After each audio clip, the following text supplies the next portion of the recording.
1955.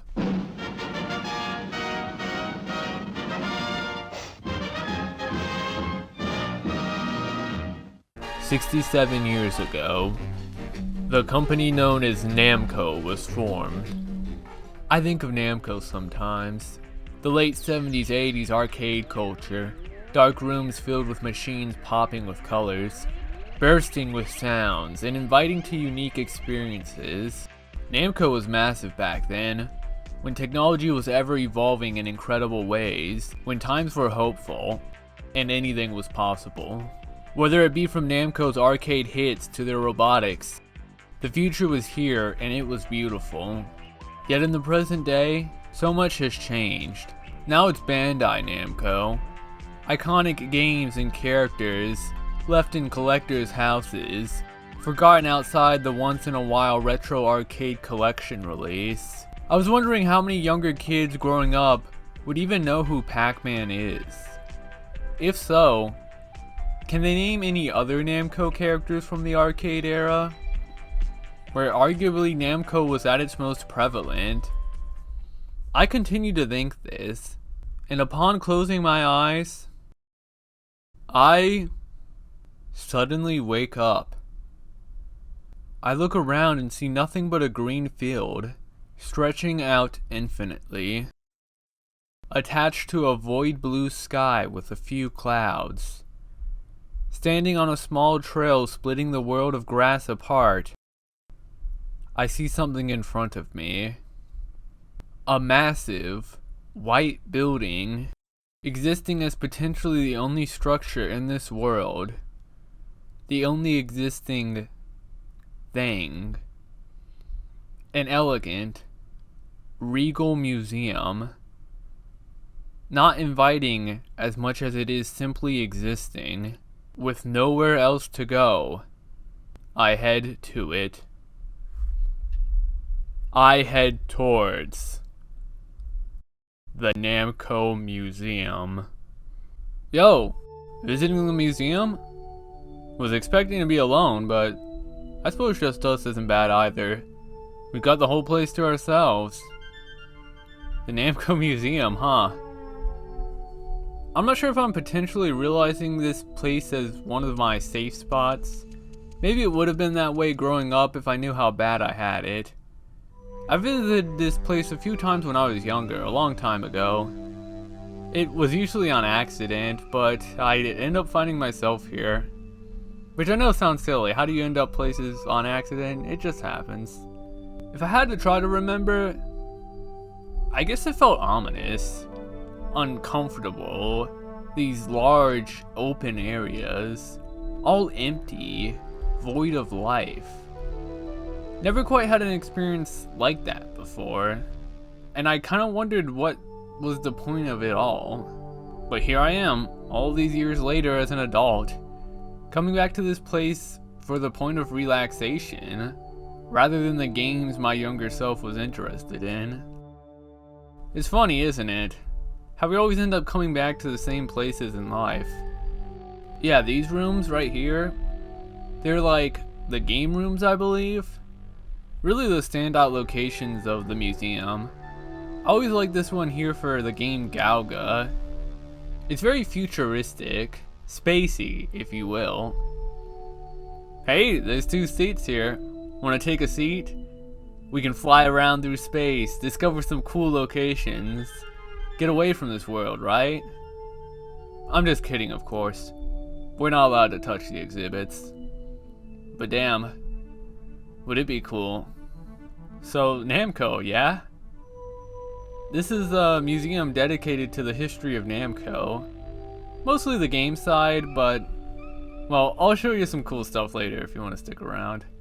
Namco, I felt like Namco used to be one of the tops when it came to early gaming. They made Pac-Man, you know? Maybe as time goes on, that's not really impressive anymore. This place is quite old, and I mean, we're the only ones here. But this place in itself, it's still here, right? That through all time, we are still here today. Maybe we're here for different reasons, though. Are you here to view the legacy of a big name in the industry of technology? The time of a brighter future, where every day sparks new innovation when the future was cool? I don't know, maybe you don't care about Namco. You're just here for the vibe of this place. What was it? Liminal spaces or something? That's like one of those phrases that's easier to show with pictures than with words. I know what it looks like. I know what it feels like, at least to me. I think it's the main appeal of this place. Really, maybe museums in general. I felt both uneased and calm at this place in different points of my life. It's scary being alone until you embrace it. But maybe the paranoia is that we can never be sure if we're ever truly alone. But here, I usually am. Hey, have you been to the lounge room? Let's head there. Yeah, I mean, nobody's here to serve us drinks, but that's fine. It's a good place to sit, and there's some magazines too. Pack Tiger, can you believe that? Hey, I guess I'll go check to see if they've got anything in the back to drink. I mean, this place was built 27 years ago, and I don't think anyone's here. So I'm not sure if it's safe to drink any of this stuff, but whatever. I'll catch you in a bit. Feel free to go around and explore. I might be a while. Namco Museum is a long-running series of Namco game compilations. A surprisingly strong series that has had its latest release back in 2020. However, the ones I wish to talk about today was the series released on PlayStation 1. Namco Museum Volumes 1 through 6. I think it's really cool that the box arts of games 1 through 5 are the letters spelling out Namco. I actually never knew this growing up because my version of the game didn't have the cover. I think it just had the front. It was like the transparent jewel case revealing the disc. But I don't know, I think some covers of the front were like different. Like, I don't know, maybe it's just greatest hits effing things up like usual. But maybe the person I got it from just thought that a game with a box art with the letter N on it was silly and tossed it away. While a simple collection of emulated 80s arcade games doesn't seem the most interesting, there are much more to these games thanks to the virtual museums the player can explore, allowing access to an incredible amount of documentation on the history of Namco's arcade games. Every museum has rooms dedicated to each game, typically leading to a hallway known as an exhibit room, with all sorts of information for us to view, from flyers, arcade stickers, promotional materials. It's also interesting to learn about, and that's what I want to do with this video. Explore each of these virtual museums in order, and I guess sort of show off the magic and vibes that make them shine in an all new way today, where this sort of aesthetic is something people look for in games. Something that Namco would unknowingly and potentially harm in the future museums with the drastic changes of moods of them. I want to give you all the experience of someone going through most of these for the first time and experiencing these changes firsthand. I only ever had the first Namco Museum growing up. I actually did make a video a while back about that first Namco Museum. Low-key, I barely even remember making that video, it was such a fever dream. But it surprisingly led to me meeting some extremely cool people.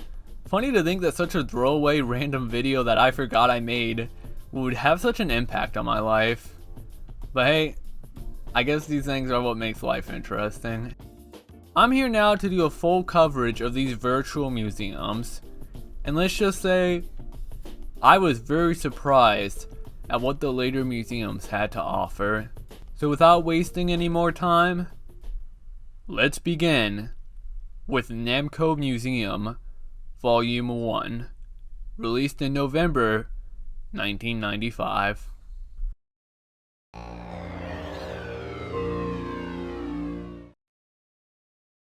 Wow, am I the only one who gets some nostalgia from old splash screens? I guess it's more like a logo FMV or a splash FMV, but I always loved the style put into these. So one neat thing about these games is that they boot up with an opening FMV, typically showing Pac-Man interacting with the other Namco characters whose games are featured. So we got Pac-Man running down a trail. Love the upbeat music here. These games have some great original soundtracks. We see Pac-Man running from Ghost, Love this shot of the looming enemy bases from Bosconian overhead. Very awesome sight. Then the Rally X-Racer just low-key just running over Pac-Man, like what the heck? Alongside the Galga double ship from above, Pac-Man gets up to see Miss Pac-Man, and the two walk to the museum.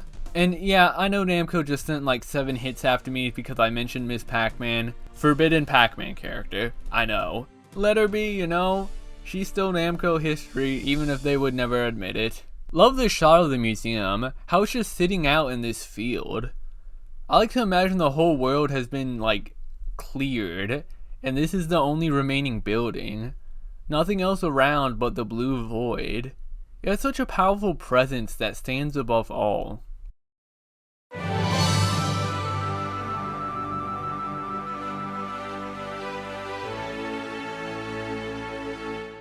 Here we are at the main menu. These menus always have such a pleasant theme associated with them that makes me want to stay here longer. To younger me, the museum button was nothing but a misclick, as the player can just go to the games section and just choose the associated games without even interacting with the museum. But I'ma pimp slap my younger self and say that this video isn't going to be a review of these arcade games. I did play quite a few of them, lost a bit of footage when I played through a lot of them that kinda kills the review idea anyways.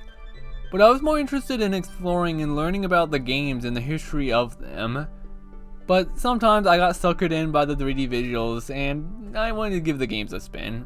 It's kinda like being in an actual arcade, you know, you see a bright flashing game, it's like, yeah, you know what, I'll give it a try.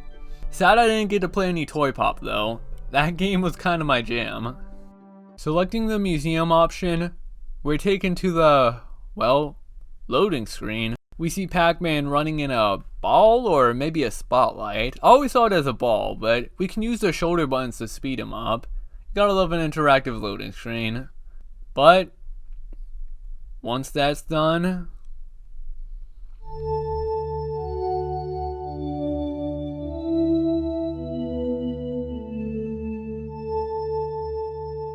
God, the music just hits you immediately.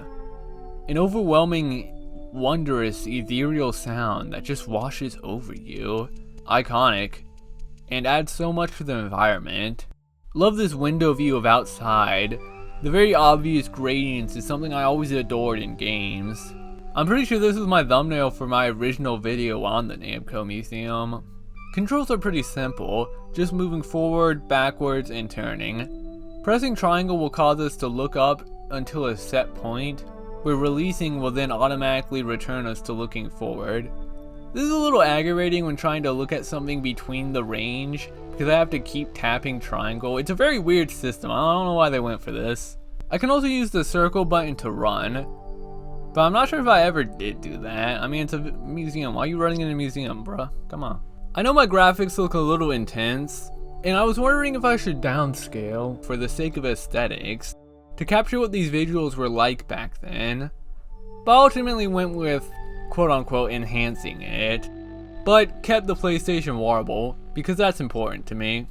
It's here we're greeted by Uketsuke, translated as receptionist, Komachi. Uketsuke was an actual real robot created by Namco in 1985. As we'll come to learn during these visits, Namco was quite interested in robotics. Uketsuke is really the only person here. In some ways you can say she was just left here forever doing her job, in a world void of life. I don't know, a part of me kind of sees these games as apocalyptic, but it's also pretty implied that we're playing the role of Pac-Man here maybe, as he reacts with our movements at the bottom right, so that's pretty neat. Uketsuke welcomes me to the museum, and offers me to enter my name, likely for game record purposes, but this is optional. After enjoying this small entryway, it's time we enter the Namco Museum Hub. This is probably my favorite room in all of these games. I don't think words can describe it. The wide open area with the roof showing the blue sky, the massive doors off in the distance for each exhibit room, it gives such a scale in making us feel so small. The room is surrounded by doors, leading to each of the featured games, alongside the lounge room. As much as I love this large room, I think it's time we start viewing the actual exhibits and games. So let's start with the Golden Boy himself and head into Pac-Man. Before heading to the actual game rooms, every section of the museum first begins with an exhibit hall. They're all pretty similar in layout in a way that I can appreciate, each having a gray ceiling and wall with a colored baseboard and tiled floor. In Pac-Man's case, it's yellow, and is quite pleasant. Lined up neatly upon the sides are various exhibitory paraphernalia. They can be examined, causing us to go into a loading section. This brings us to a very aesthetical screen with its own upbeat song, known as View. As we get a closer look at the original photographs of what's being displayed, alongside a caption detailing just what it is. A lot of these also allow for the user to zoom in on the exhibit in closer detail. This plays another song, known as Zoom, and it's also very jammular in nature. And the background being a crappily repeating version of the viewing background gives me heavy vibes of old internet websites and desktops when the image you set wasn't big enough of a resolution, but you still set it up anyways because you thought the image went so hard it didn't matter. I find all these items so interesting, from pamphlets, PC boards, to something as small as a t-shirt that was being sold at the time. It definitely conveys the feeling that there was a lot of care in preserving this history. I think it's something that only gets cooler as time passes on. One of the best things to me when I was young was at the end of these exhibit halls are these cameras displaying a slideshow. This is the character slideshow, and this blew my mind when I was younger. Like, there's probably a part of me that got into making video games thanks to seeing this, because I had no idea how these visuals in a video game worked. It was all still a mystery to me, magic. I didn't know what a sprite was. Seeing this for the first time really was like handing me the first puzzle piece, allowing me to separate all these parts of a game into different pieces. But regardless, we've reached the end of the exhibit hall, so let's visit our first game room. Pac-Man's game room is Pac-Man's house, likely inspired from Pac-Man 2: The New Adventure, which does seem a little strange. I'd expected something like a first-person Pac-Maze we'd get to explore. I know I've said this before somewhere, but there's something so striking about the fake sky, grass, and fence painted on the walls. It's so obvious to tell that we're in a boxed room, and the illusion of outside yet in always made me feel a little disconcerted.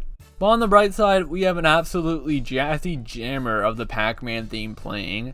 Like, this song is really good for just playing in this one room. They should have reused it, that's all I'm saying. They should have reused it in future games.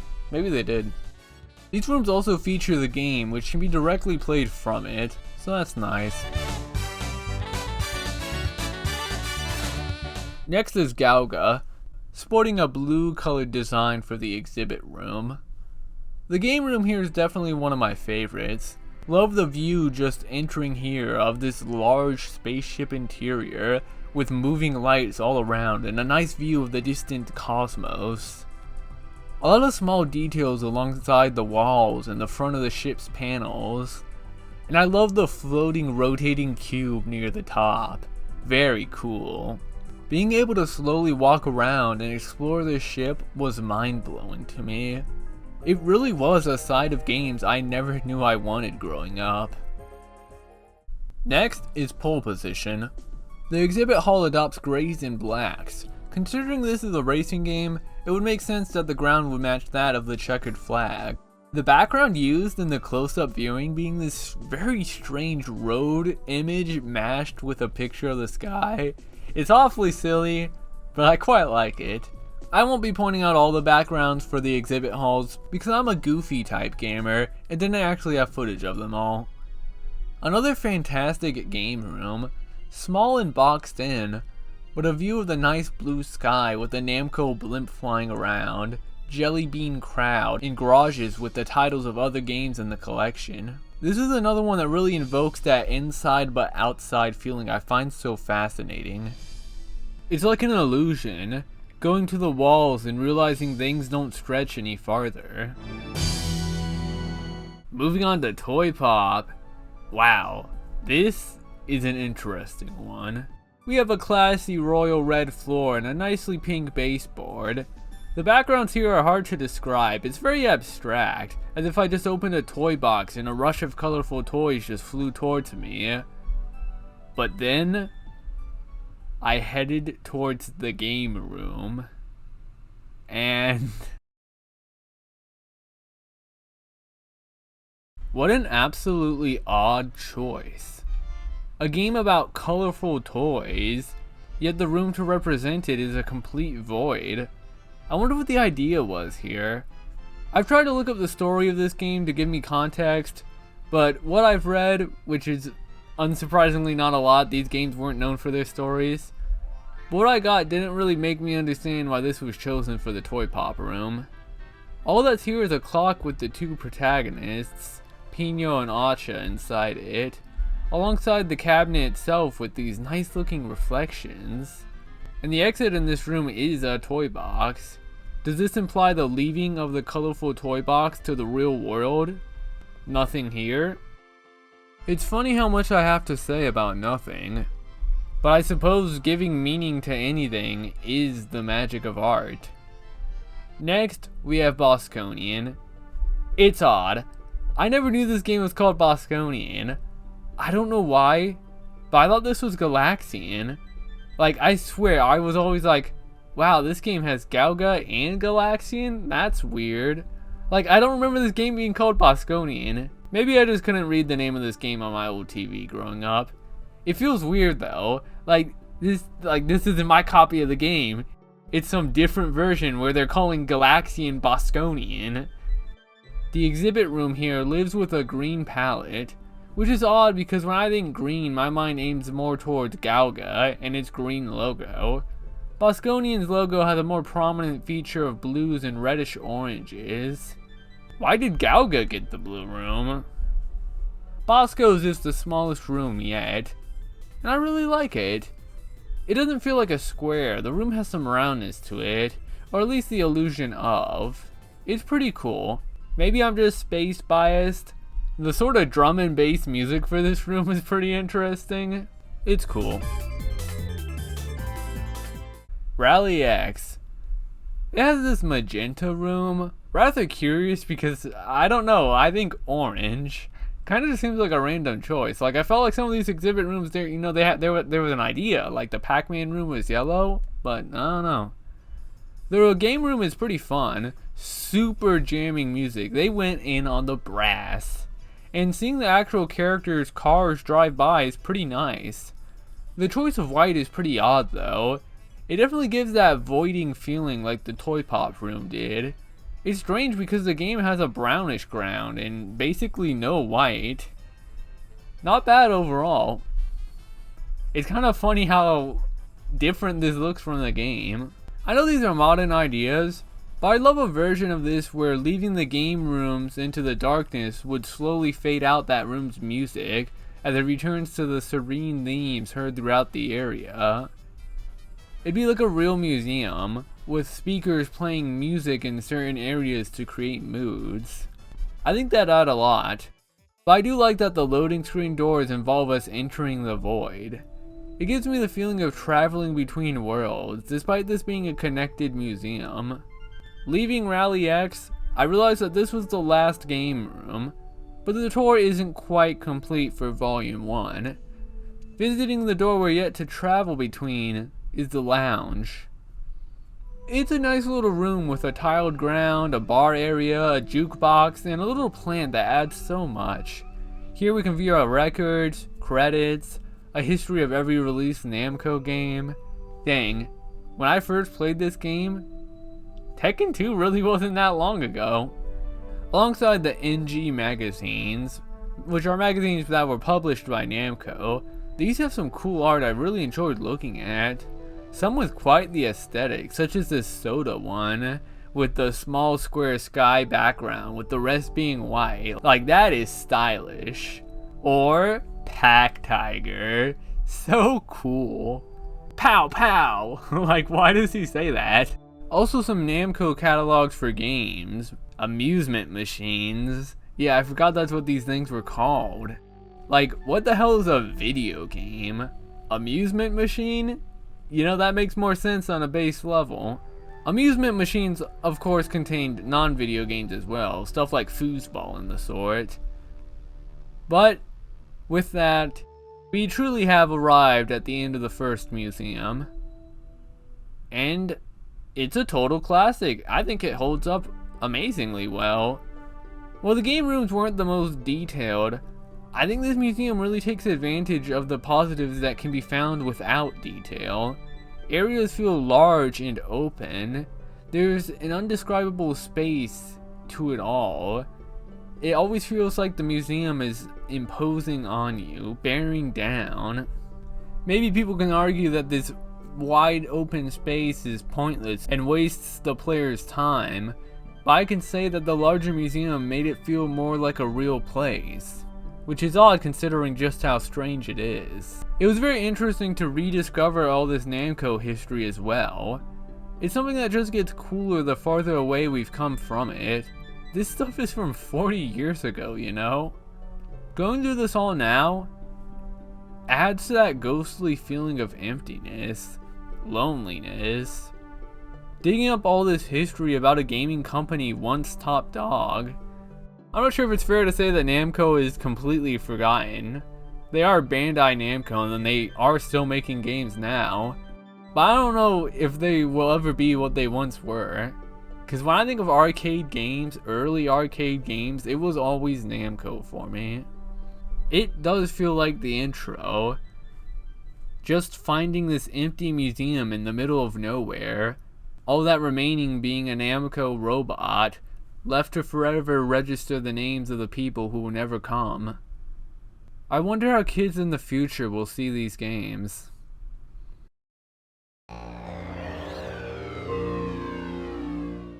Now we enter territory unknown to me.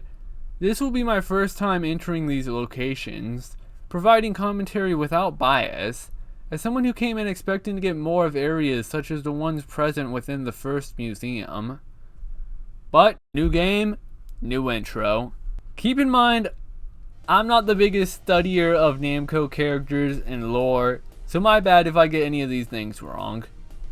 We see Pac-Man on that gamer grind in the dark, playing some Super Pac-Man, until some sort of alarm goes off. As it turns out, Pac-Man is actually in the ship from Xevious, Solavalo, which he seems to be controlling with his PlayStation 1 controller. Rad! We see Grobda from Grobda, just cooling it, as Pac-Man ascends to space. He encounters a massive space dragon, which I guess is the dragon from Dragon Buster, who opens its mouth and begins to spit out these insects from Gapless. One attempts to attack Pac-Man, but gets cubicled to oblivion by Mappy, who's in the starfight from Gapless. He uses the tractor beam to suck in Pac-Man and everything else into the Namco Museum, now portrayed as this massive building, risen from the earth and above it all.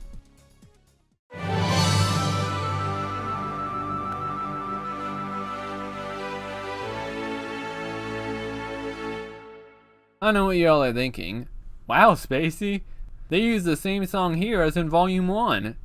And trust me, that's just the beginning. The loading bubble this time is Mappy bouncing around. It can be sped up like Pac-Man, and honestly just looks kinda bad.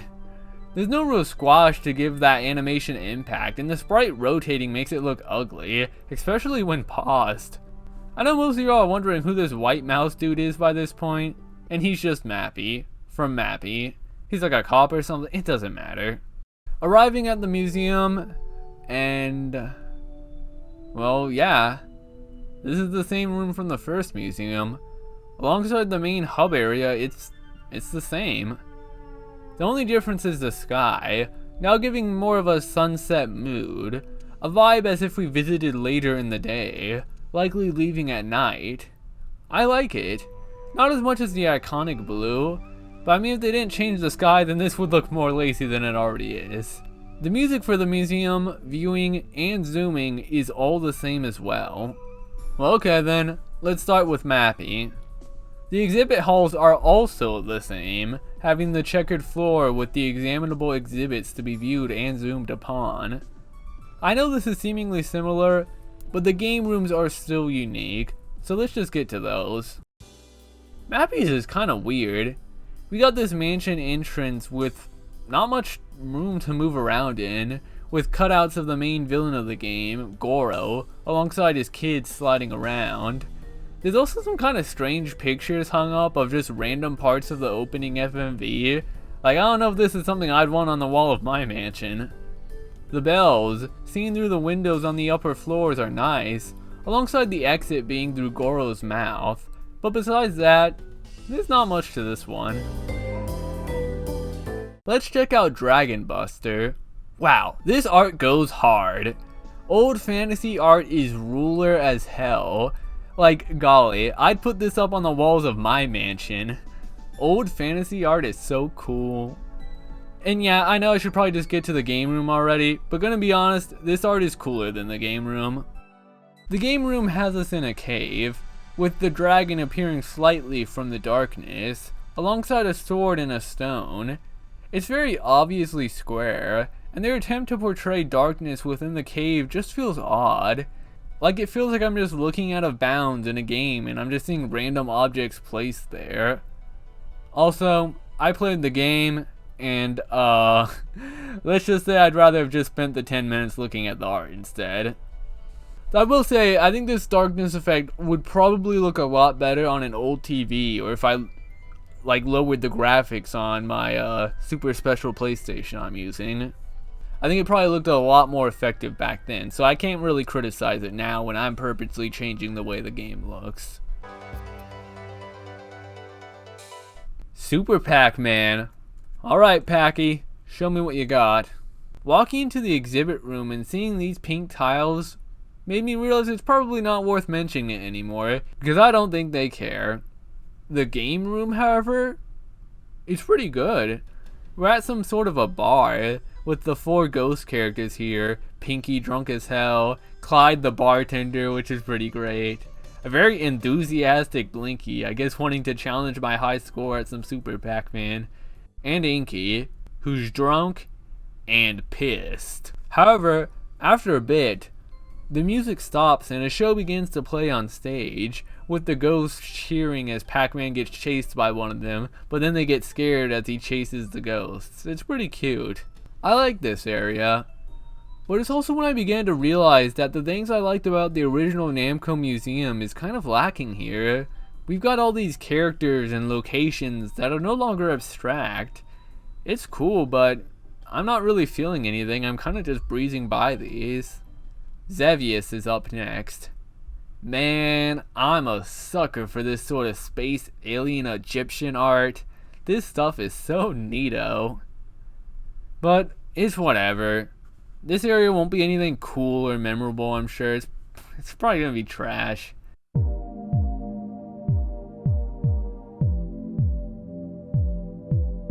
Now we're talking. Yeah, I know. Pull out the rotating shapes and you've got my attention. Seriously, this is my favorite room. The calm, droning beat with this metallic interior, non-square room, and these spinning orbs.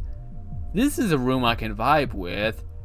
Hell, it even convinced me to play the game. It was alright.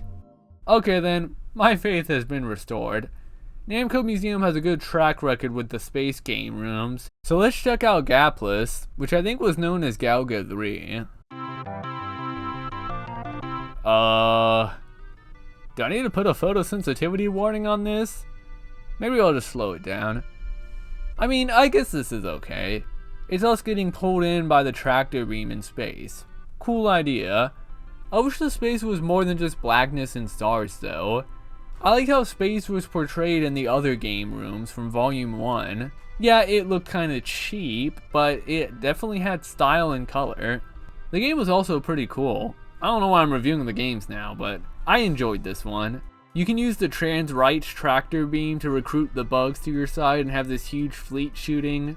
Welcome, my LGBTQIA plus allies. Well, that room was kind of iffy. Grobda, don't let me down. Oh, I love this art. Reminds me of the Kodo album Mind Machine. Love this sort of futuristic art from the past. The area here is, well, it's a warehouse type location. Not sure what the exit is implying. But here we see Golly Gamer Grobda cooling it. A ship being carried along at the top to somewhere else. The music kinda jams. And there's always something cool about seeing the characters represented in low poly 3D. But once again, it's a pretty contemporary location that's not wholly interesting.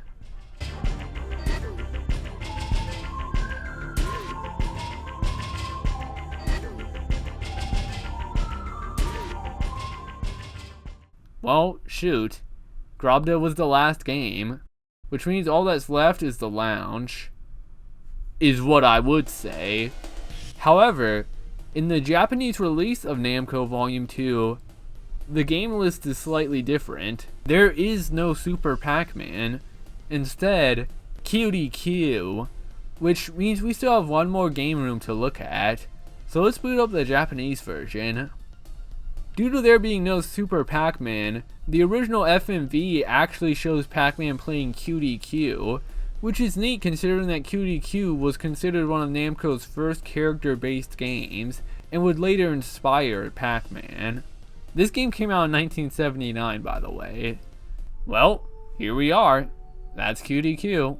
Wow, it suddenly makes a lot more sense why the ground was pink, despite it being unfitting for Pac-Man. Because it was originally meant for Cutie Q. That's very interesting. I'm really curious about the game room now. Let's check it out.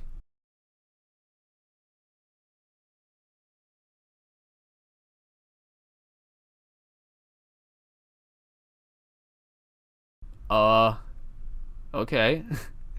It's a little unsettling from the odd exclusion of music. Like, I feel like these things are about to jump me. I like the purple ghost bopping around alongside the moon and the stars. It kind of reminds me of being at a stadium at night, how despite it being dark outside, everything is so bright, looking up at the stars and the moon. So I have no clue why there is no music in my version of the game, because there is actually a song that plays here, and it's really good. Like, take a listen.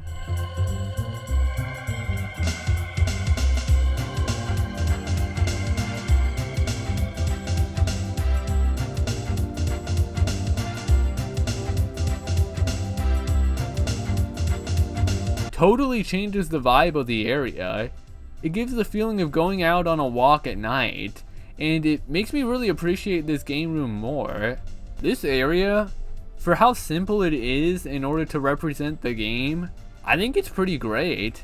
Very different from the Pac-Man one, but it's nice to see a more exterior focused location.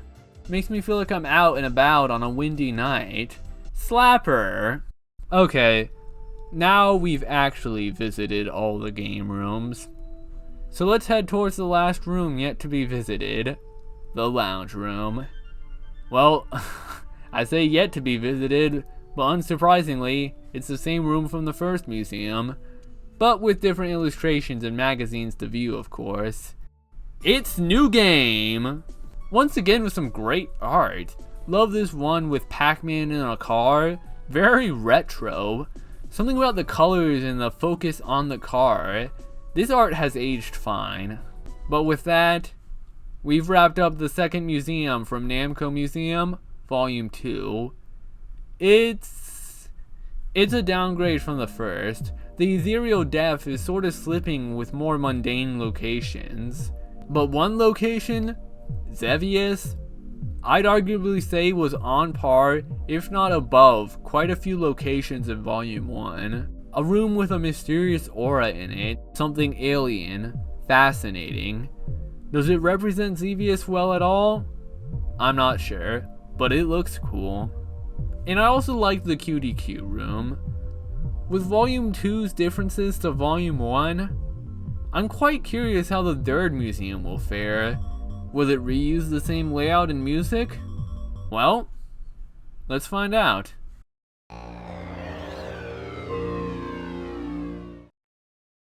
Let's pop open that FMV, baby. We begin with a menacing shot of Durga, the villain from Tower of Durga, before fading to the main character of said game, Gilgamesh, walking up to a chest when suddenly...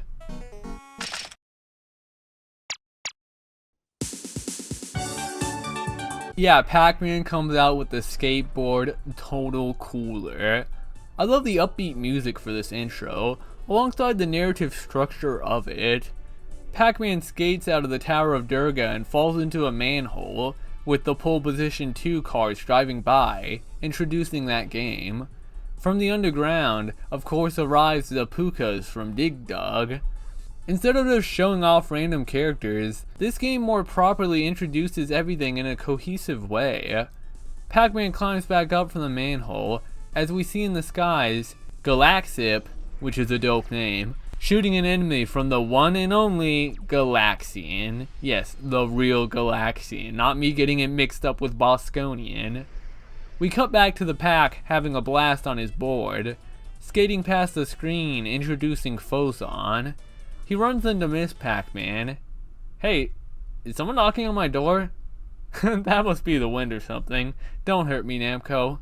Pac-Man jumps off his board, with him and Miss Pac-Man heading towards the new museum, catching the skateboard along the way because he's cool as hell. Damn! That was single-handedly cooler than my entire existence.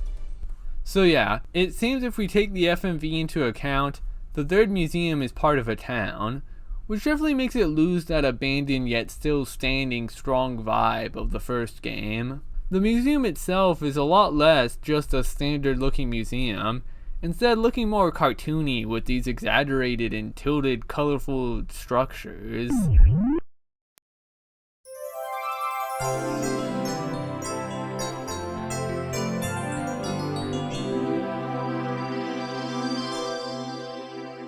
Menus are a little different from the first 2 games also from here on out.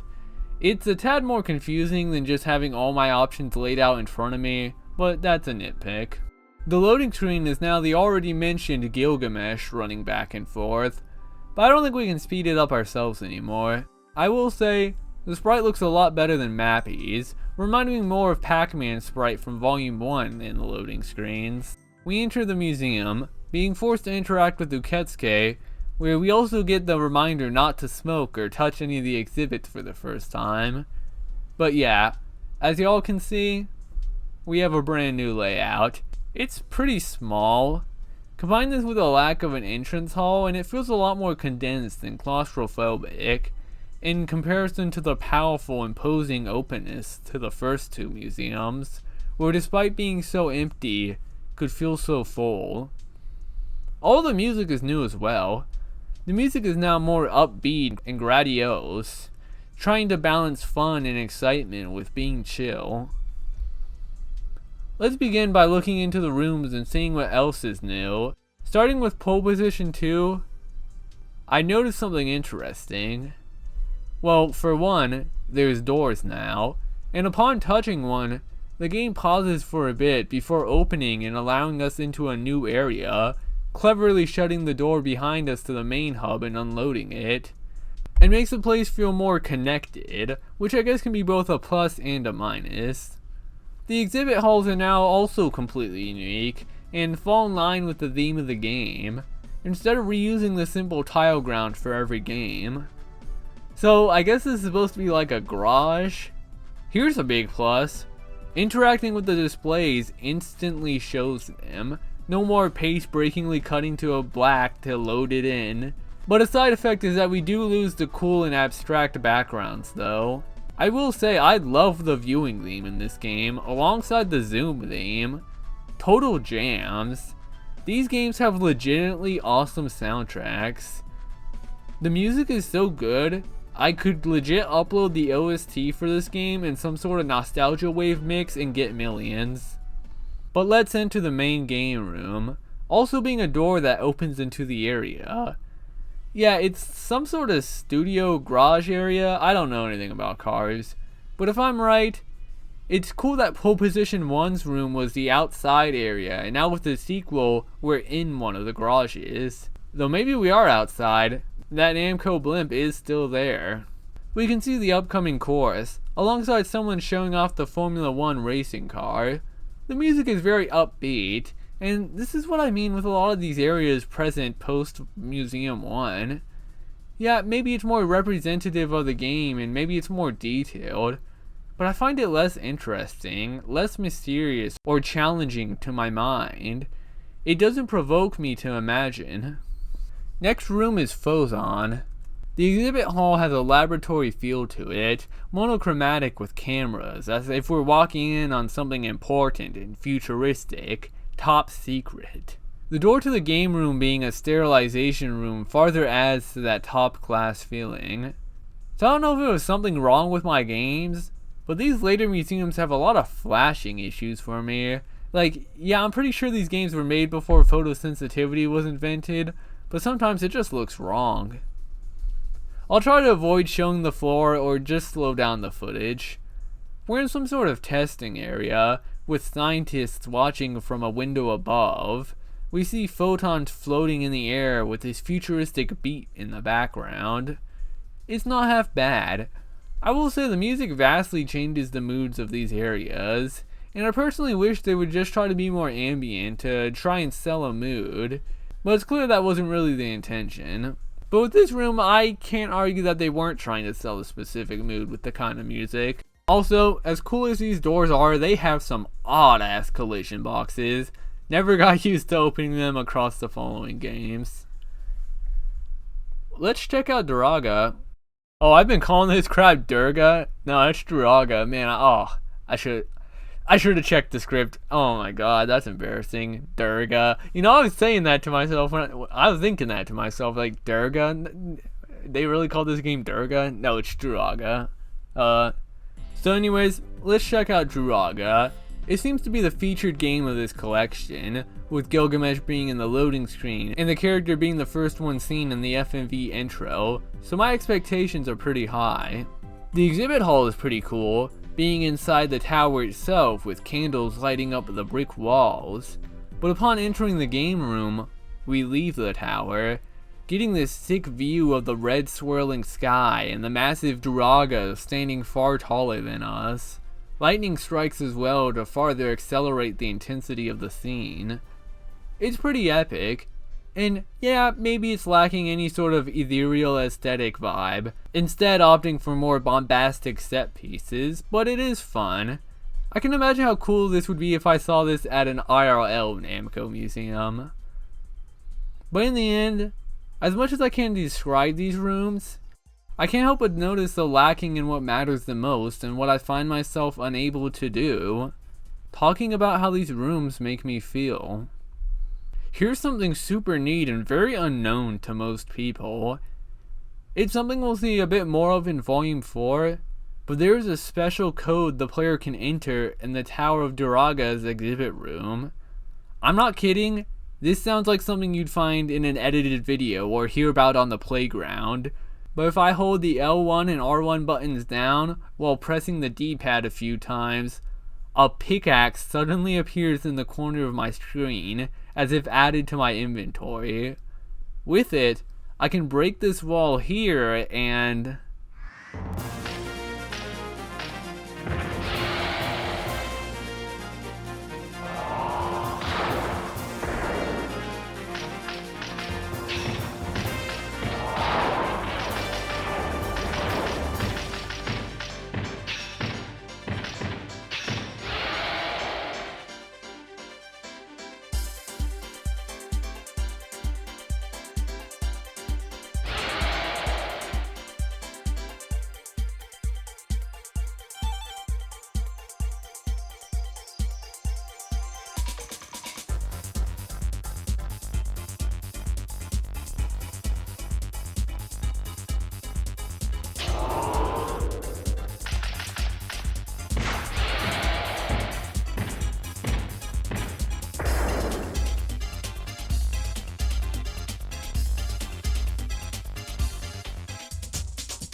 Wow.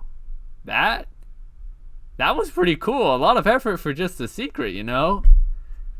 Alright. It's time for me to finally see what the real Galaxian is all these years later. God, I love this art. I guess we're sort of in a hallway in some sort of base. We arrive in the missile room and it suddenly comes to life, with this warm glowing of an emergency and lights everywhere, with either a ship or these missiles rising up, ready to be fired. It's very cinematic. Not sure how I was feeling about the actual game though. I like the new menu these games now have for exiting, adjusting the screen, options and the like. It's a neat room overall. Alright, Miss Pac-Man. Namco may act like you don't exist, but I'll acknowledge you. The exhibit hall is a fun nod to the original Pac-Man's game room from Volume 1, being the Pac House and Yard. The room is a tad bigger, with extra details added in places. I will say, some of these exhibit halls have a lot less on display to be examined. Like, these plushies are cute, but besides this and the PC board, there's not much here. This time, the game room is the actual inside of the Pac House. It's a decent place. I like the window showing off the backyard. We can see Miss Pac-Man jamming out with the Pac Dog. I like the way Miss Pac-Man sings with the song too. It's very cool.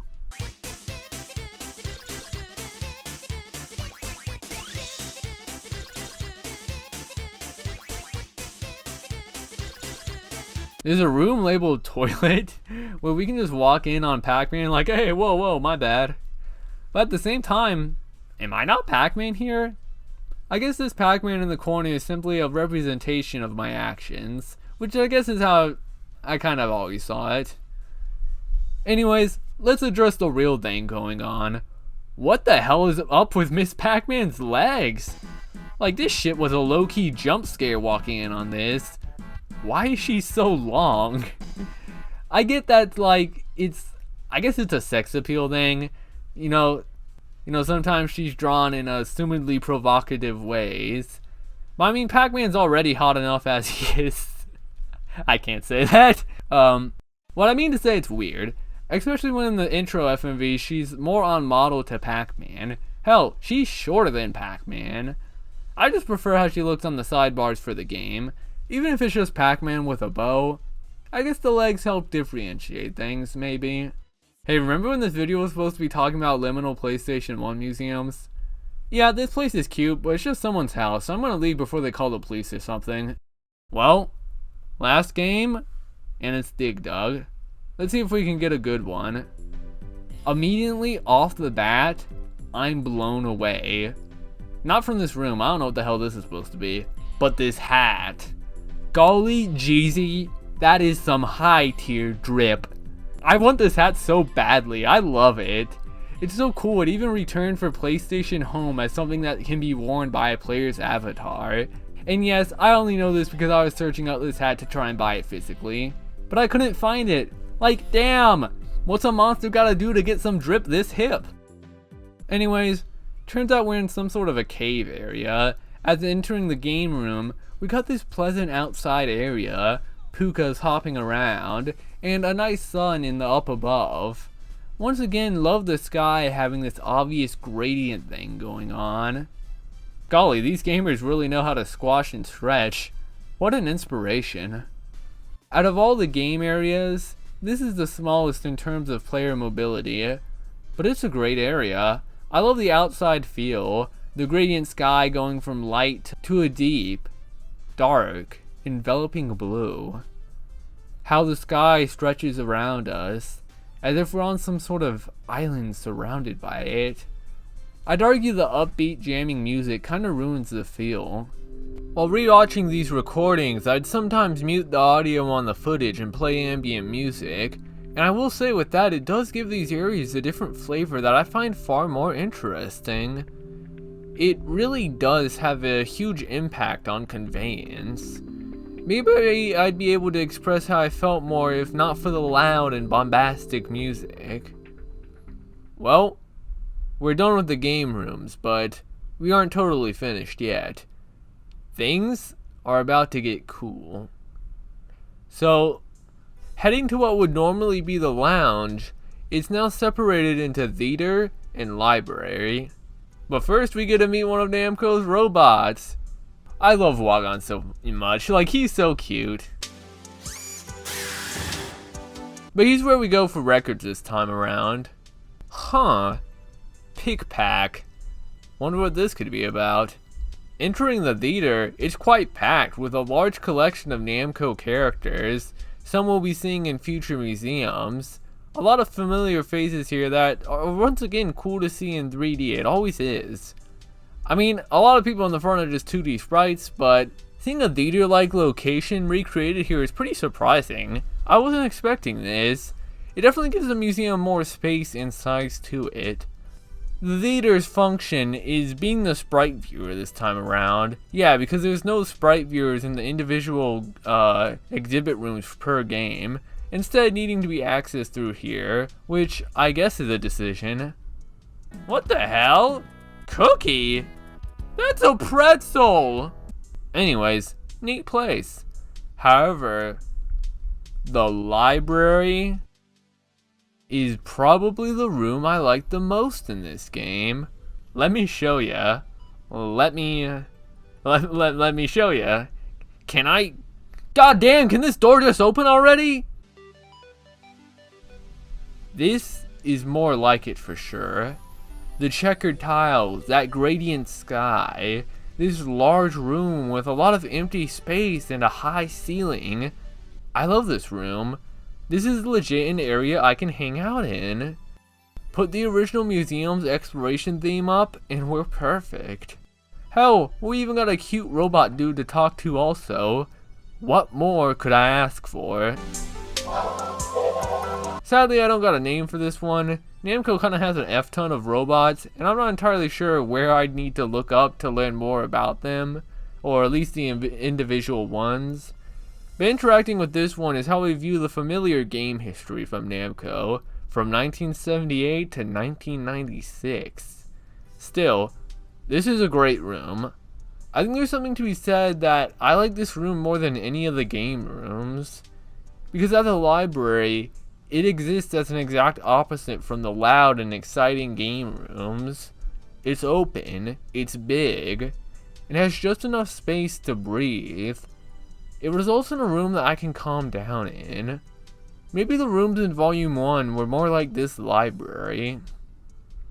I believe Volume 3 is when the turn in ideals and direction with what they want to do with these virtual museums becomes apparent.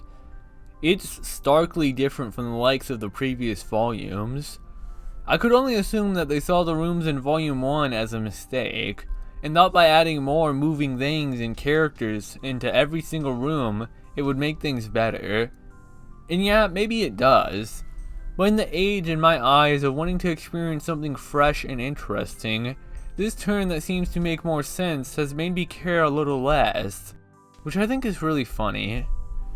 I gain value from rooms of the previous games even without having been a fan of the individual arcade game myself, because those rooms have aged into something artistically abstract to not tell its whole story at face value. With the rooms here, I don't have much to say because, well, it's just showing off the game. To put it in a way that will make the most sense, what I'm trying to say is that if they had put Toy Pop into this installment instead of the first one, it wouldn't have been a white void. And I suppose by now, I can't keep up my charade any longer. The title and thumbnail of this video represented the idea and mindset I had going into it. But to be more honest, I think the only museum that I can truly feel is liminal is the first one. And maybe that Zevius room from the second one. I suppose there are certain angles of these future ones that could assist in creating that feel, but maybe that's just the PS1 graphics by default giving that sort of vibe off. I could throw a bunch of filters over any of these screens and call it a liminal space, but maybe that's just something old graphics convey. So yeah, I wanted to stop and say this now, because it's getting increasingly obvious that these aren't really liminal spaces anymore.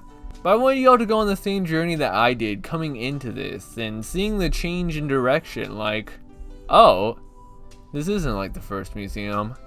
Maybe this is liminal in its own way, not nostalgically, but definitionally.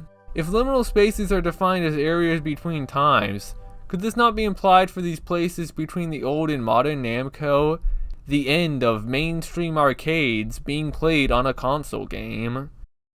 Even with my notes, I noticed this change in direction from me being interested in the liminal spaces to the turn that this video will be taking now. So if y'all want to stick around for these last few museums to hear my thoughts on the areas, then let's go. I have a bit of surprise at the end too, especially for those fans of the liminal PS1 Namco Museum. And also, y'all are already like halfway through the video, so I already got your ass, so you might as well finish it, right?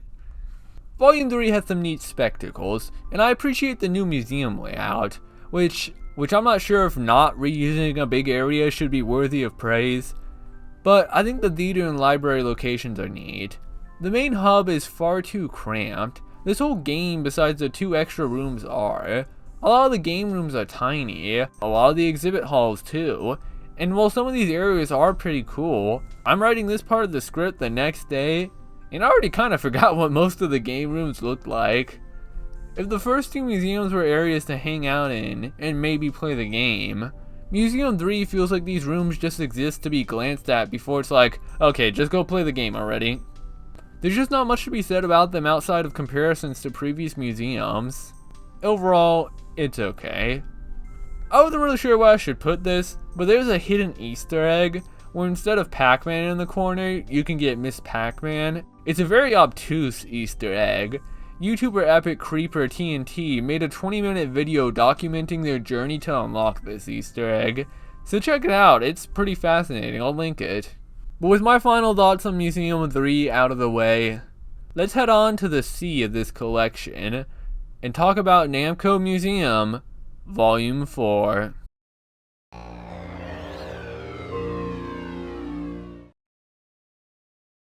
We start with Pac-Man looking at a world map, and traveling to, I guess somewhere around Thailand? He enters this tall tower, being stalked by the purple ghost Sue. He comes across these statues of Gilgamesh and Kai, or Ki, but eventually comes across the coveted treasure he was searching for. Namco Museum is Namco Museum Volume 4. Sue shows up and blasts it, breaking the glass covering around it and causing the tower's traps to activate. Pac snatches that bee and starts running out, as the Ki and Gilgamesh statues come to life. He trips over a slime and lands on a boost pad thing from Assault, and bounces out, getting a 6 score reference to Pac-Land, which is why he's dressed like this. Sue approaches with the tank from Assault, giving a face radiating prime schmuggage. Pac is backed toward a cliff, and jumps off, landing on Dr. Eurytrios Tomari's airplane from Ordine. Having successfully escaped, he arrives at the Namco gates, which is missing Lassie. Lifting his hat, his fairy friend comes out and places the recovered Namco Volume 4 disc into the gate, opening it and revealing the museum this time as a building in a massive city with lights everywhere and a huge welcome sign.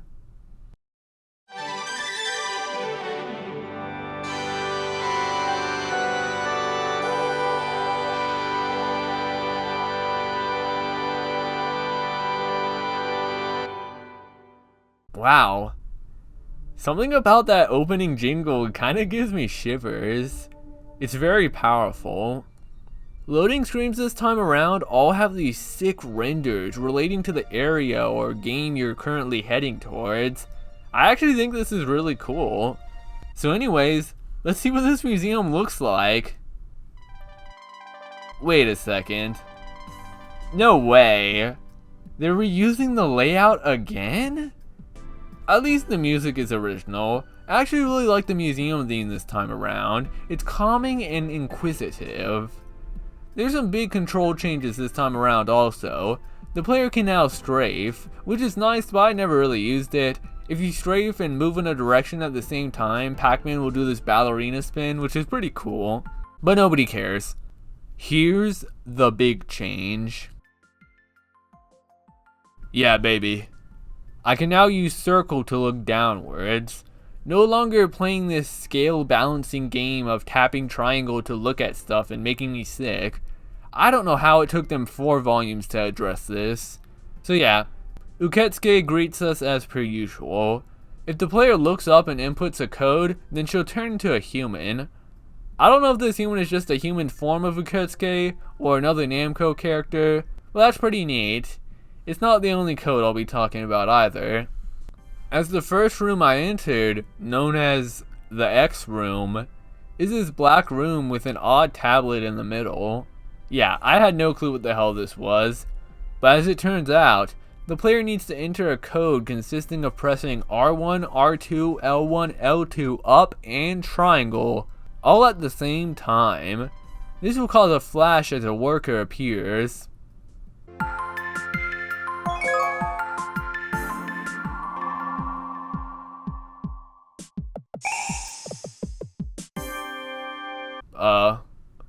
Okay. Interacting with the screen takes us to the first game room we'll be looking at, Assault Plus. So I'm not sure why this game is locked behind a code. I guess because this is the upgraded version of another Namco game known as Assault, which is also in this collection. Yeah, 6 games and 2 of them are nearly identical. That's weird, but the areas are different, and this area is pretty awesome. We're in what I can only describe as one of those robot fighting arenas. We got this rocking music as these tanks show up from the garages on some WWE style entrances. These robots don't actually fight, thank God. I couldn't bear to see that kind of carnage. But I guess that's what you play the game for. I think I'll always be a sucker for when games use like real life pictures of clouds to represent clouds in their game. Yeah, it's a little low effort, but I think it creates a cool atmosphere. Okay, right next to Assault Plus is the standard Assault, so let's go check that out. I probably should have checked this one first, but I don't think it matters. But I'd be remiss to not mention this.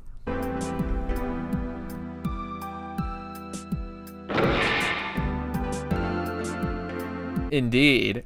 The music no longer stops on loading screens to the exhibit room, which I consider a massive improvement. It does still stop when entering a game room, but that makes sense because the track has to change.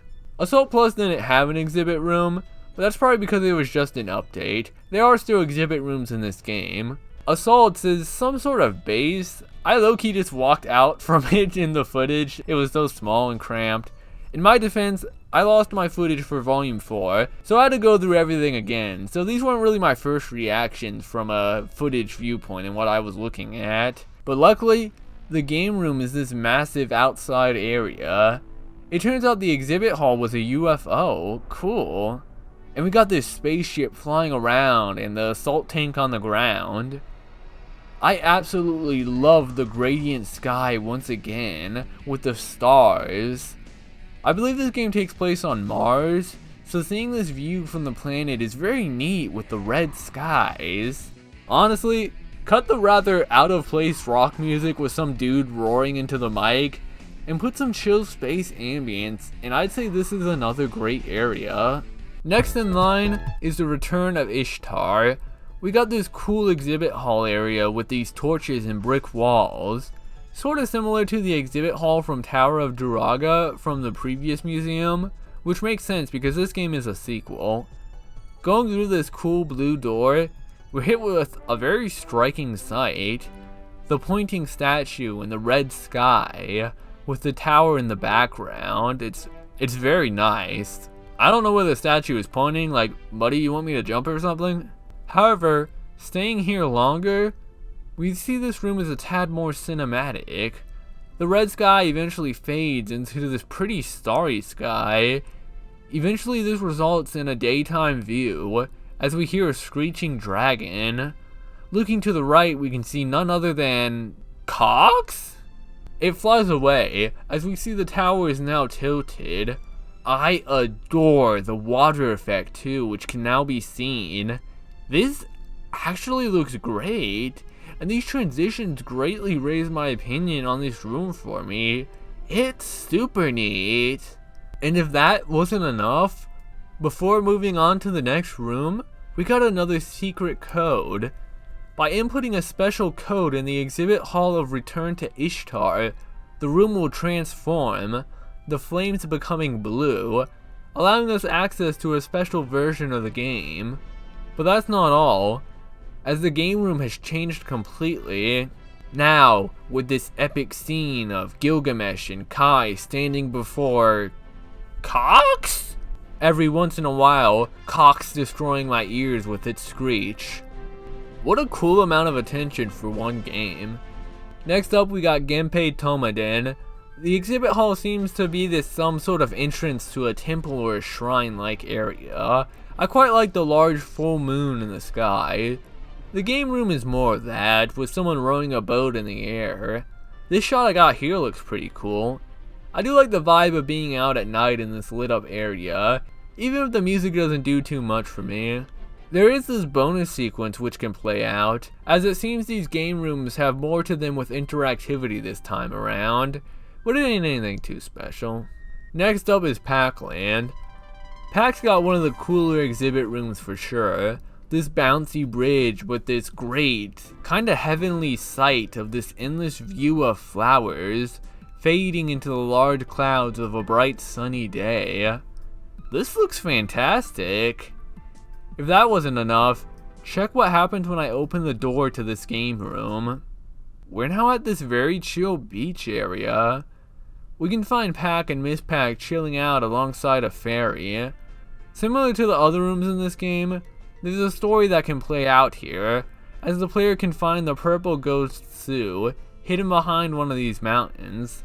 She'll run off upon being spotted, causing the player to have to chase her around several times before she appears behind Pac-Man. Everyone gets up in surprise as she begins to chase the fairy around. Pac-Man is looking around for a power pellet. By searching the area carefully, we can find it disguised as a coconut in a tree. Knocking it down and grabbing it. We can then give it to Pac-Man, where... okay, I don't know why the hell I'm not turning. Sorry. He catches the fairy under his hat. I don't know if I fell asleep or something. Yeah, nice job spacing. But then...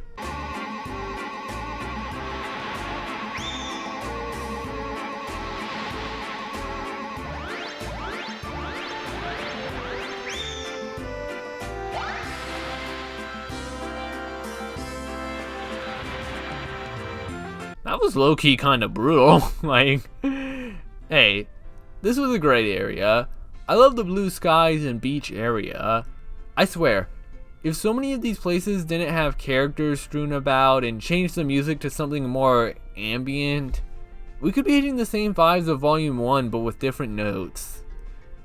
Like, just look at the way everything fades into a bright white in this area. It looks off, as if we're not quite at the beach. And it's kind of unsettling in a way that I love. Okay, last game room for Volume 4, Ordine.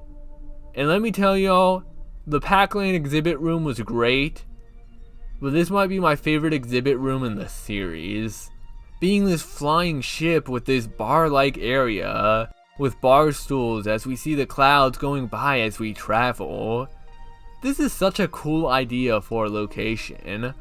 I'm always a sucker for looking out on rides and seeing the sky go by. And I love the idea of sitting on these stools, taking a sip of that milk, and just endlessly staring at the sky.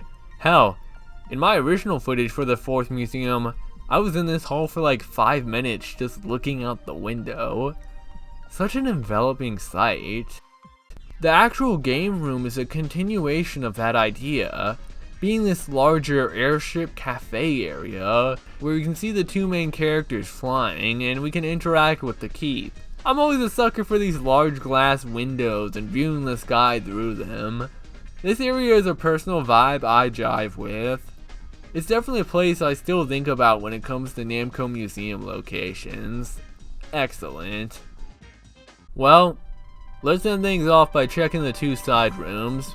Once again being labeled as library and theater, both now being elevators. There's a third room in the middle called memory. Interacting with it will have Namco robot Kyuji-kun come out and let us mess with our data. Speaking of robots, let's start with the theater, and trust me, the theater is going to be a treat. Entering, we see a large variety of characters cheering, and I don't blame them, because we're about to get a live performance from Namco's own robot band, PiCPAC. I'm not kidding, you can sit here for a while, they play a whole set. I think the Japanese version of this game has the songs with lyrics. It's a full-on virtual concert. I'm serious. PiCPAC was an actual real-ass band that performed live back in the 80s. Namco was actually really huge on robotics back then, having their own robotics division and the like. All I'm saying is that if I live long enough into the future where we all discard our mortal shells and place ourselves within robots, I'ma need Shigeki Toyama to make my body, because these are the cool robots. Damn, I kinda missed the bright future, where this was like the coolest tech. And people wanted this. It seemed like everything was going up. These colorful poppy robots that Namco made. Like nowadays, people are trying to make robots with deep interactive AI, and then they F everything up by just making these robots look like boring ass humans. If we all get turned into robots into the future and are ruled by some big corporation that holds our lives hostage or whatever, and everyone just looks like metal humans, then damn, society has effed up. Yeah, I'll just stick to being a monster, thank you very much. Sorry, this is a whole rant.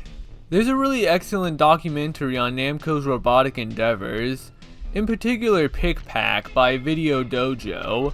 Links in the description, it's very well worth watching. But, let's get back to what we're here for. Well, I mean this is what I'm here for. Robot band? Cool as hell. The theater is still the sprite viewer, by the way. Heading up the elevator to the library, y'all would think that after the library from volume 3, things couldn't get better. And maybe that's true, but this one is still pretty great. A bit crowded with the libble rabble people hanging about, but we still got a cool robot to tell us of the history, alongside the magazines I still enjoy reading. But it's this view that is stellar, and I love the continuity with the intro, that the museum is this building in the middle of a city, and we get this beautiful night view near the top of it. I love that kind of overall turquoise color to the night sky. It's very interesting. It gives sort of a glowing feel to it. It really feels like I'm there. I entered the museum, went up this elevator, and now I'm spending the night watching the city from above. I guess this is one positive of the game taking more care and detail into environments, that they can convey a mood more intentionally than the vague moods we ourselves interpreted in the likes of the first museum. I mean, the random brick wall is kinda weird. Okay, one last thing before wrapping up this museum. It's one last code. Holding the shoulder buttons during the Namco logo FMV will result in an alternate opening FMV playing. And I'm not really sure what to say about it. It's like this bizarre live action anime thing. I have no clue why this is here. Apparently it's like a promotional film for Ginpei Tomoden, one of the games included here. I feel like footage relating to Namco's history would probably be better suited for, you know, the theater. So, how do I feel about Namco Museum Volume 4? Well, how do y'all feel? Me? Well, I really like this game in its areas, but in a very different way to how I appreciate Namco Museum Volume 1. All traces of liminarity feels gone by this point. Once again, certain angles can hit. I'm thinking of the beach with the boat in the distance. I think it's the music choices and the graphics really. The skies no longer feel painted on the walls, they look real. I guess this is what I've been saying with every entry. The need to fill rooms with these characters take away the experience of walking through these museums alone. It just feels less personal, but it's always two ways. Is it cool that these rooms now have all these interactables and such? Yeah, but at the same time it makes things feel more gamey. It's no longer this relaxing game of me walking around a museum, viewing displays and flipping through the histories of this company. It's whoa, look at all these characters, pump up that hype music. I'll admit, it does make for a celebration of Namco in a loud, exciting, and fun way, which does match the arcade attention-grabbing good times. But Volume 1? That made me feel like an explorer, discovering history on my journey. Here, I just feel like I'm being pushed to see the next wacky thing thrown at me. I think I even started looking at the displays less. And I don't think that's just a fatigue thing. It's like I'm less in a museum and more in some sort of Willy Wonka-ass factory. But still, Volume 4 has some of the coolest areas to explore, and definitely does something new with a lot of these areas, even if it does kind of reuse the main hub area from Volume 3. With that, remains 2 more Namco Museums. However, I'll quickly spoil the fact that Volume 6 does not have a virtual museum. This means that Volume 5 will be the final Namco Museum to feature a fully explorable first-person virtual museum. Could it be the best one yet? A return to the liminal classic? Spoiler alert, hell no. Or could it be the worst one yet? Let's find out.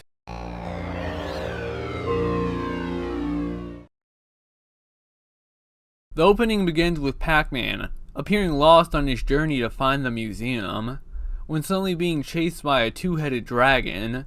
Yeah, I mean, I try to find the names of these characters, but I have no clue on this one. Pac-Man is saved by the beloved Namco hero Valkyrie, taking out the beast and making hella coin in the process. Pac-Man is amazed at the Coolio factor, until suddenly the Octi King from Baraduke appears. They're saved by, oh here we go, a mule from Dragon Spirit, carrying Kurino Sandra, potentially known as Whirlo for some gamers, and the runner from Metrocross, taking a sip of that lean. Kissy from Baraduke also flies in to the rescue. Valkyrie and Pac-Man are goddamn running for their lives as the Kako Demon shoots the hype beam. They're nearly hit before the runner runs through and saves them. The beam continues on to the other 3, where Kurino Sandra goes into Big O mode and tanks the blast, while Kissy and Amul unleash a double blast combo shot, absolutely destroying the Octi King. Everyone stands together as they find the destruction of the monster has led them to discovering the Namco Museum once more. I won't lie, this intro kicks ass. And hey, we're going back to the whole museum being in the middle of nowhere. I like that. As if we did just discover some lost relic. The museum itself looks pretty normal too.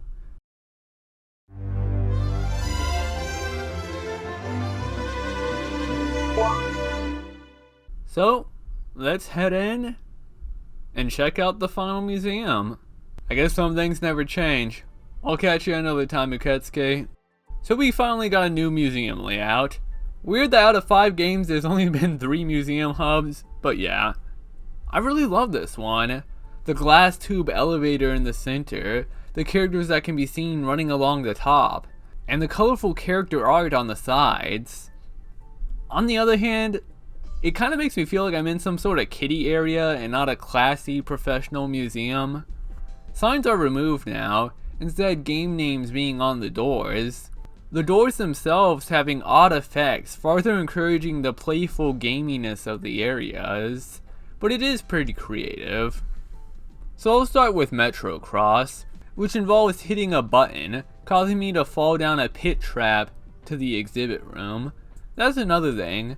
All these rooms have sort of transitions into their exhibit rooms. It feels like I'm teleporting somewhere else, and that's pretty cool too. The exhibit here room resembles the game, with its metal walls and tiled ground. I'm kind of noticing that quite a few of these exhibit rooms don't really have much to display. Like, I miss the puka hats and Pac-Man shirts. Maybe they just weren't doing too many promotional side things for these games that they were releasing. Take a listen to the viewing music. It reminds me of like the Legend of Dragoon pause theme, mixed with the kind of music you'd hear on like a demo disc when scrolling through games.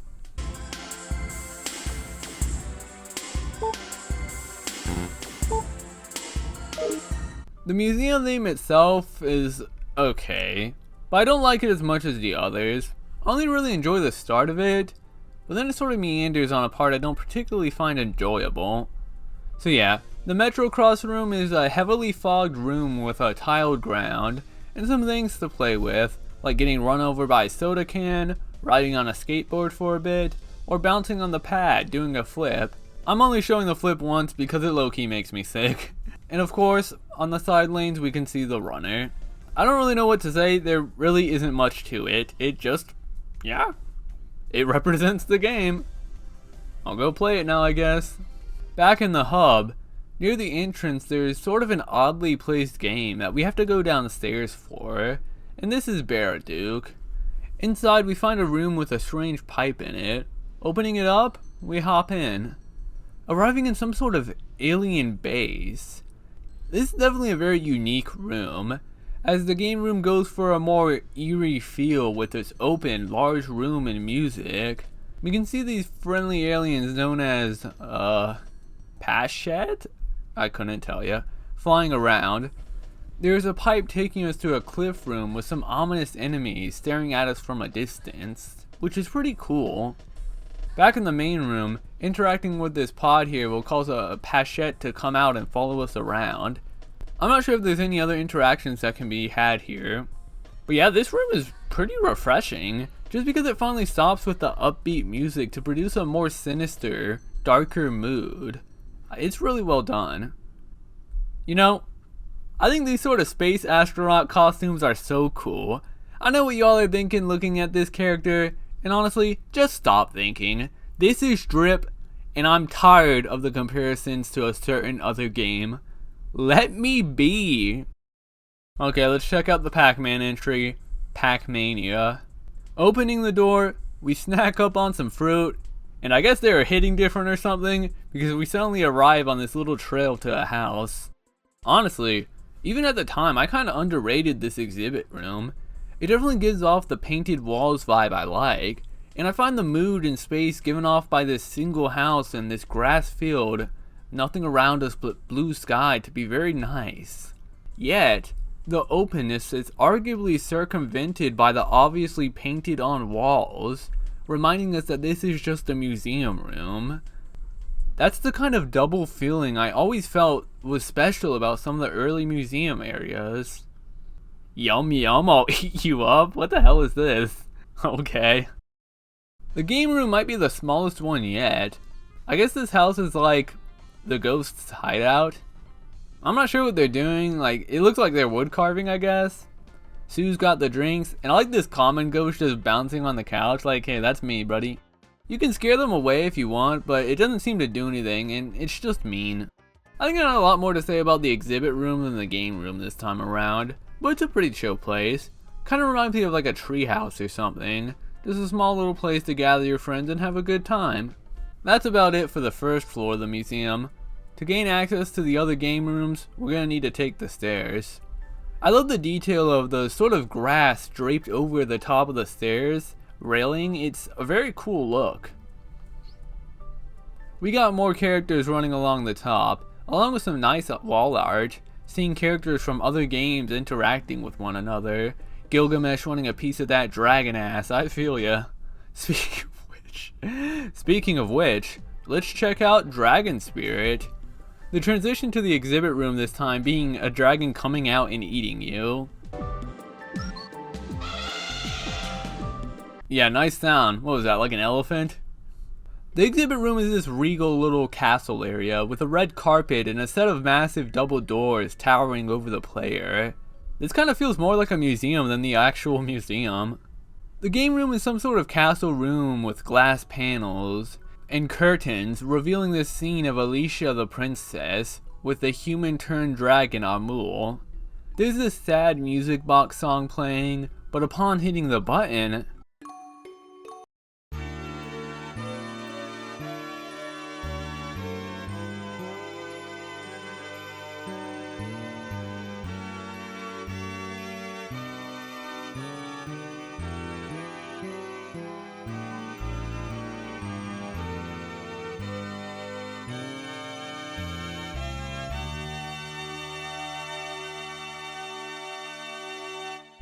Yeah, I don't know. That was kind of a downgrade. I think I'd rather be with the dragon. He was a lot cooler. Anyways, besides wanting to make out with a dragon, there's really not much anything to make out with this room.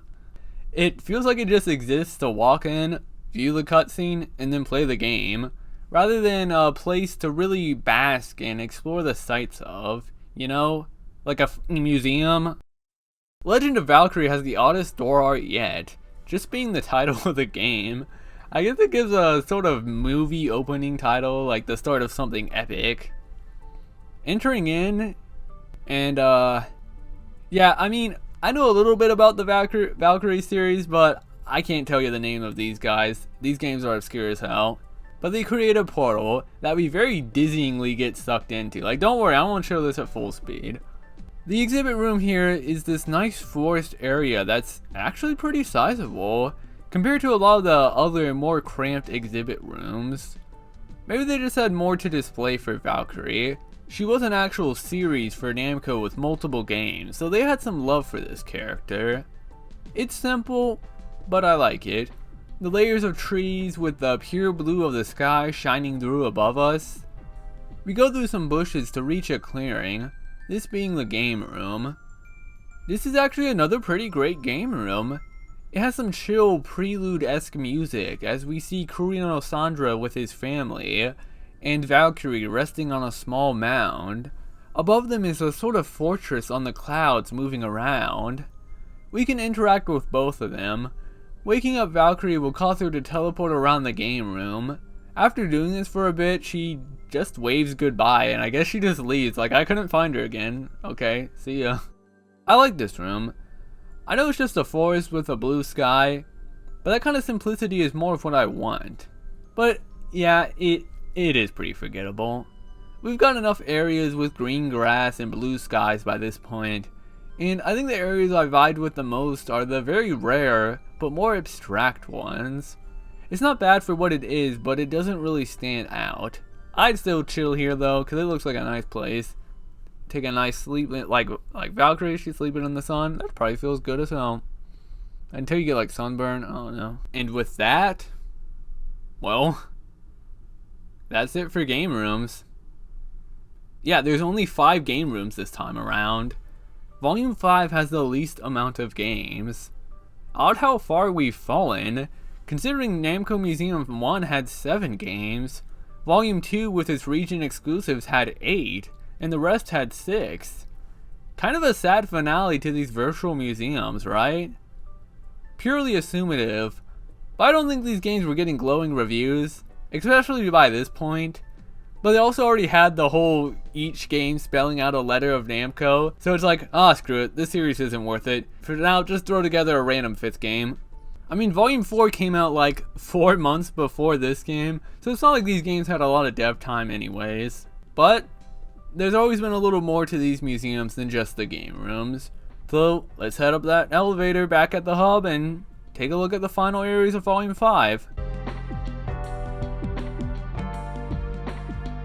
We arrive out of a tree, once again on a grassy plain, with a house in the distance. Even though I'm kind of tired of seeing these darn old trees by now, this is a pretty nice location. The softer blue sky with more clouds adds to the more calming atmosphere. Upon entering, I'm hit with a paragraph that might be up there with the most confusing things I've read in my life. Like, maybe it's just me, but I've stared at this sentence for like a minute and I have no clue what they're trying to say. Entering the house takes us to an area with this beautiful watery glass floor. I'm not quite sure how to describe it, but this room is pretty fantastic. Alongside doors, aligned across the round room. I love how the light from outside shines in, alongside the tree being in view. There's a character here who has some of the finest drip I've seen so far in these games, that shows us our records. I tried to look up this character by typing Namco character with black hair, red eyes, and wings, but I just got Kazuya Mishima from Tekken. I really like these signs pointing us to the opera house and library. They're like these glowing orbs, but the way they're animated is so interesting. It's very PlayStation 1. It reminds me of all the cool menus these old games used to have. But what's this opera house about? Well, it's the sprite viewer again. We're in an opera house near the top. It's completely empty, and on a stage are Pac-Man and Miss Pac-Man reenacting the beginning of Romeo and Juliet. But it's only like the very first scene, and once they're finished, I guess they just go home like, damn, nobody showed up, so why bother continuing? This area is cool, but I wish I had more freedom to explore it rather than being limited to this very small area. I want to walk around and like go between the chairs and the aisles and go on the stage myself. The library is pretty nice. It's this pleasant room with quite a bit of detail. We can find the Mappy and Goro maze-solving robots Namco made in the early 80s. These two actually predated the Mappy game made in 1983. Yeah, they started as robots that could just navigated mazes. Once again, I love going through the NG magazine covers. And there's even some new stories like reading up on the lore of Valkyrie with Kurino Sandra's journey. I don't know why it's called the origin of Valkyrie. Like, this is just Kurino going on an adventure and making friends until like the last page where Valkyrie shows up to help. Like, yeah, nice origin. Alongside the history as always. But yeah, I really like this room, as I seem to do with the libraries in these games, because they were made to capture a speck of that atmosphere I liked in the first museum, being these more relaxing, calm areas. I like the detail of the fan, spinning slowly, not too fast in order to match with the cool, slow vibe, while giving off a nice breeze. Well, I guess my final thoughts for Museum 5? It's okay. I think it's the one I care for the least. The museum feels like a playhouse with all these wild transitions between rooms. Nothing really feels connected, and maybe that could be a plus in the surreal nature of it, but there's not many rooms, and the ones that are there didn't leave much of an impact. I think the most I can remember about Volume 5 is the main museum entrance, which is oddly one of the first things I think about when it comes to the Namco Museum in general. It's just a very cool space. And the other thing I think about is the first few notes of the museum theme. But this room here still kicks ass. Yeah, I guess I don't really like this one. The steam was long gone and the train was starting to become buried in time. However, I still have 2 more museums I wish to talk about, technically. Y'all may have found it odd when I said that I was going to talk about 6 Namco museums, as the word Namco only has 5 letters. Like, what was the 6th one going to be? A period? An exclamation mark? Well, the Namco Museum series was done for a bit, until over a year later came the release of Namco Museum Encore.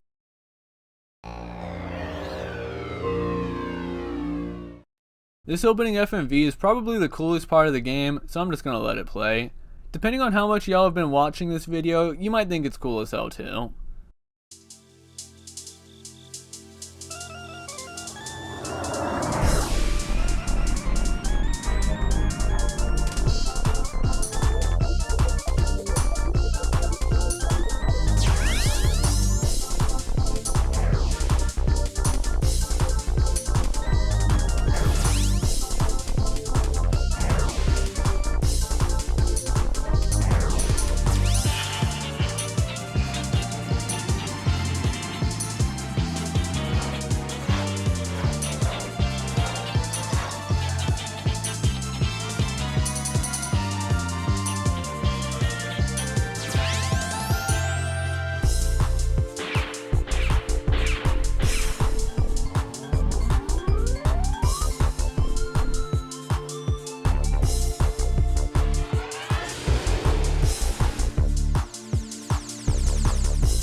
Like, damn, I feel like I just watched the intro to some huge Namco fighting game.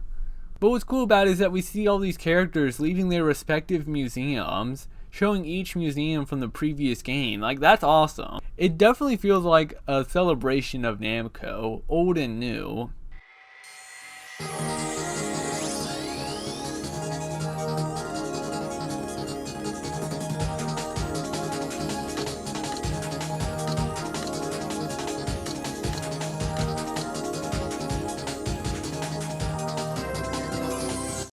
But yeah, as the intro shows, this is a Namco museum with no museum this time around. Instead, we're on a ship. And no, not a ship we can explore around, despite what Uketsuke and Pac-Man in the corner may make you think. This is just a standard video game collection of choosing your game from a menu. The music is pretty awesome though, alongside with the sound design of moving through the cabinets. Listen.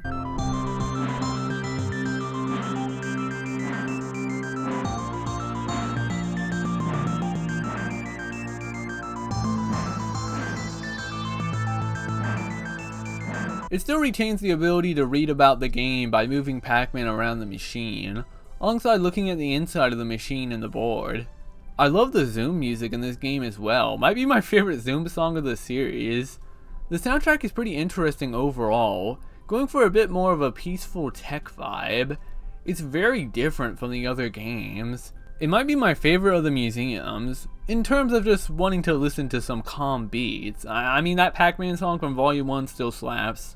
But what is there to really say about Namco Museum Encore if I'm not going to talk about the actual games? It's neat. This is kind of what most video game compilation games are. The virtual museums were always the thing that made the Namco Museum series, on PlayStation 1 at least, stand out from the typical game compilation. So, yeah. I guess that's it for the Namco Museum series, on PlayStation 1 of course. Namco collections are still being made as recent as 2020, but virtual museums, they're done. However, I'm not quite finished. Before giving my final thoughts on the Namco Museums as a whole, I want to talk about one last virtual museum.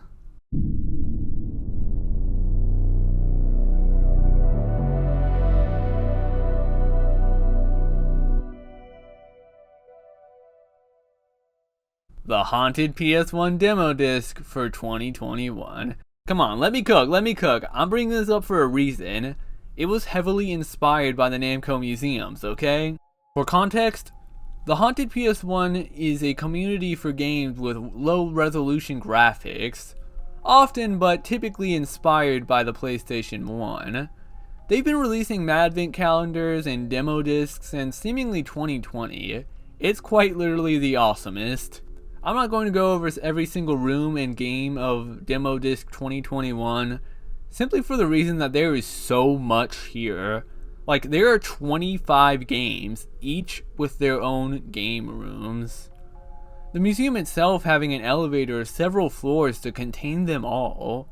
It's a lot, and would probably increase this video length a bit too much, but I'll talk about it in general. This has always been kind of the beauty of the modern low poly wave that's been happening.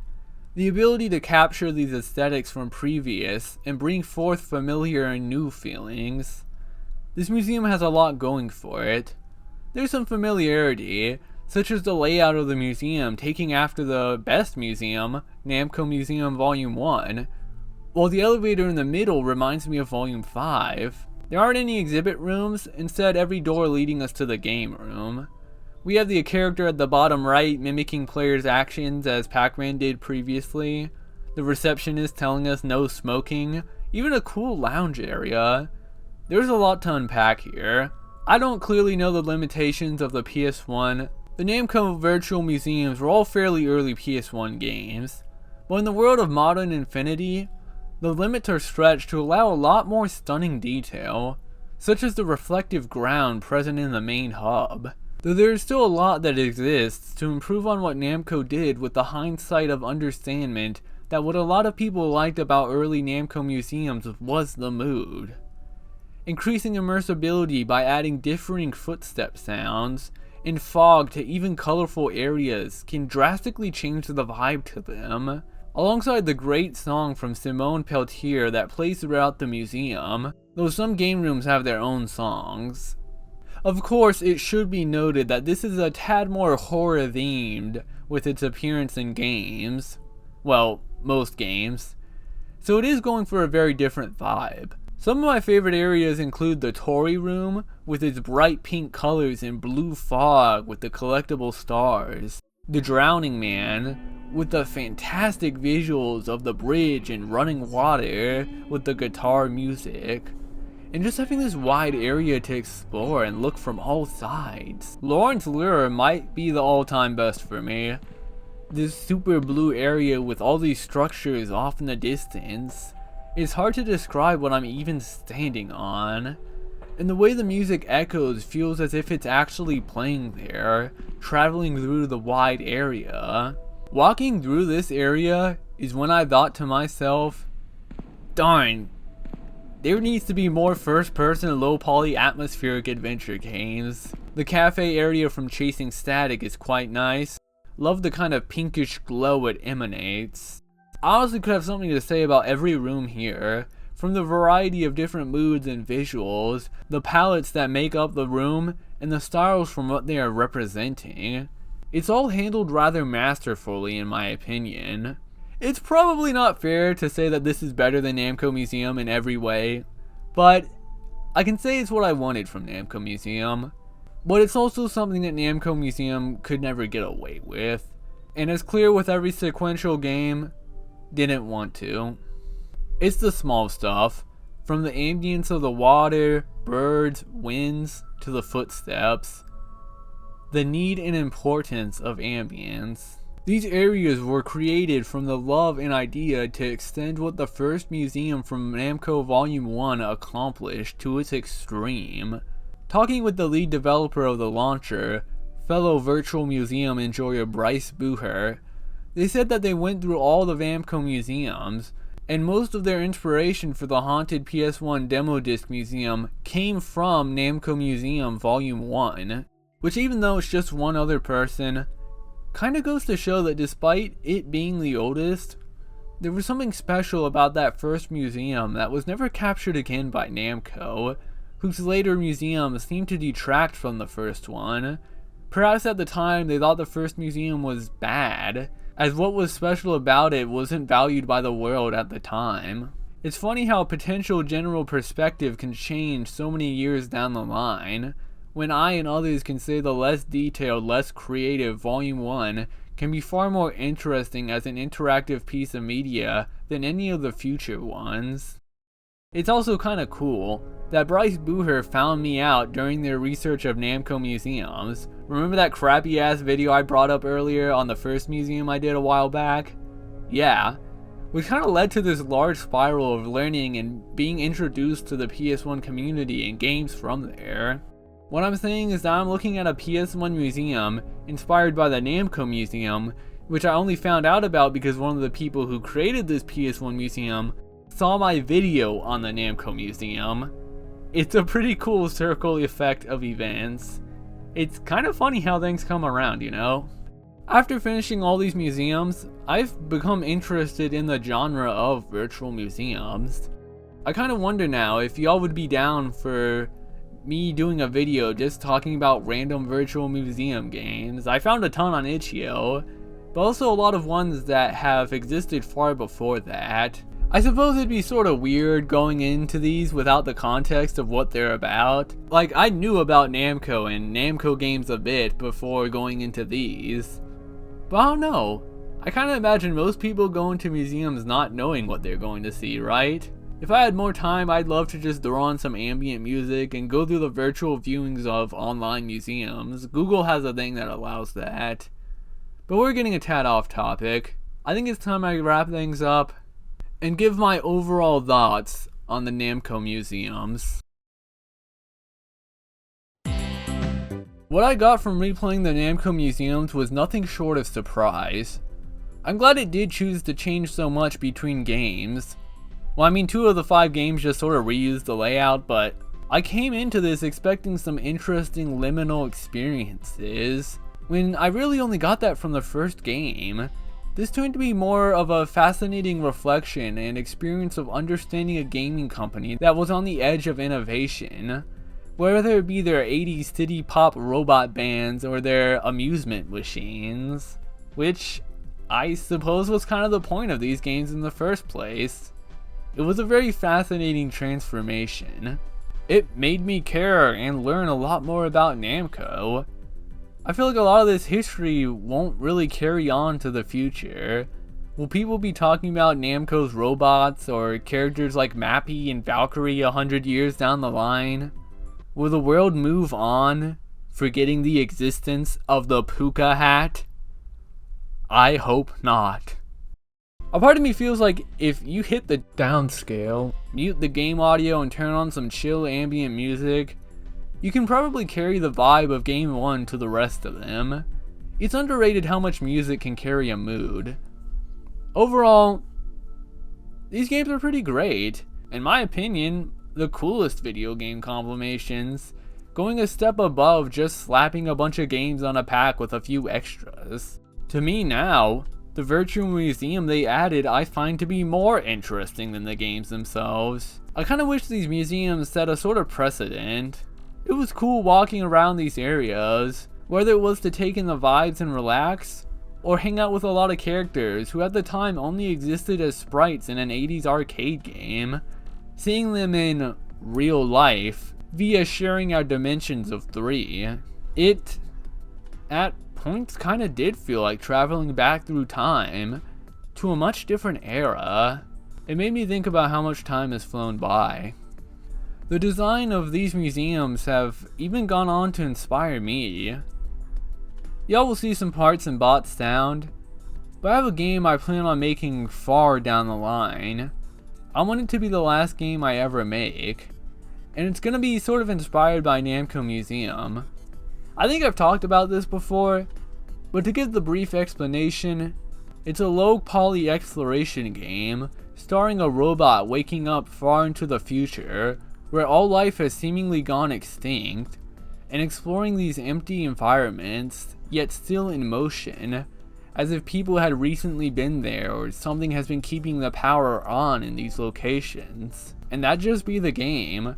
A PS1 low-poly first-person open-world adventure game about just going around and seeing things.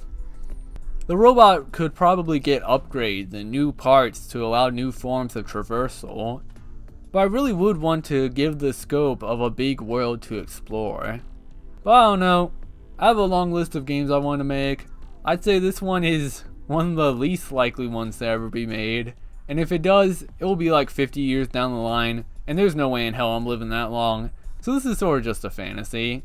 It's interesting to bring up though, my experience with these museums and the ways which they've influenced me and my view on them.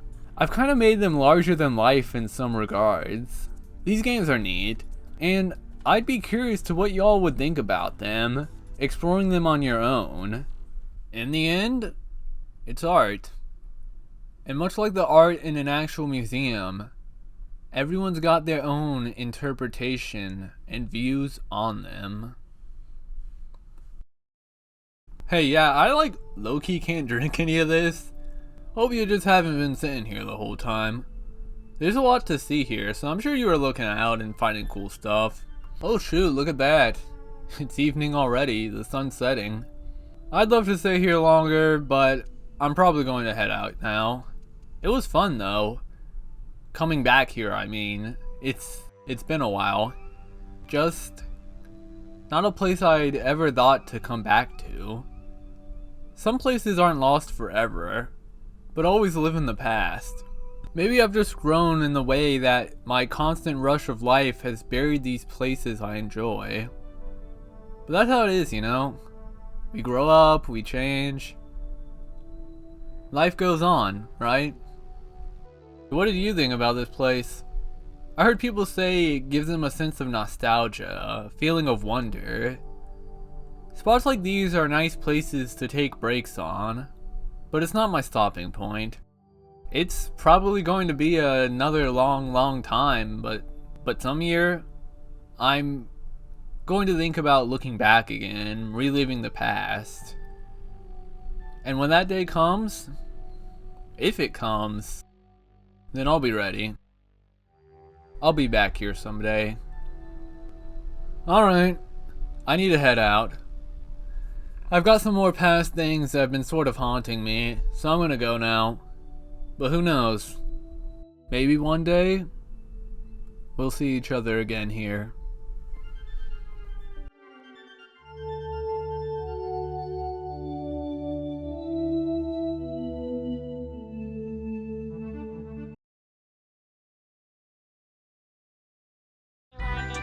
Hey, special thanks to Celtris, Kenshiago, and Sugar Snaps. Y'all know how it is. This video might be the most messy video I ever made. You know, I didn't think it'd be that long. I thought it'd be like 30 minutes. But then on the other hand, I just talked about like 7 games. Which is funny because that's how many games are in the first Namco Museum. Makes you think. Yeah, I don't know what I'm doing with my life talking about this. But I hope it was interesting. People are probably gonna hate this video. I'm ready for it. But yeah, I'll catch you on the next one. Love ya.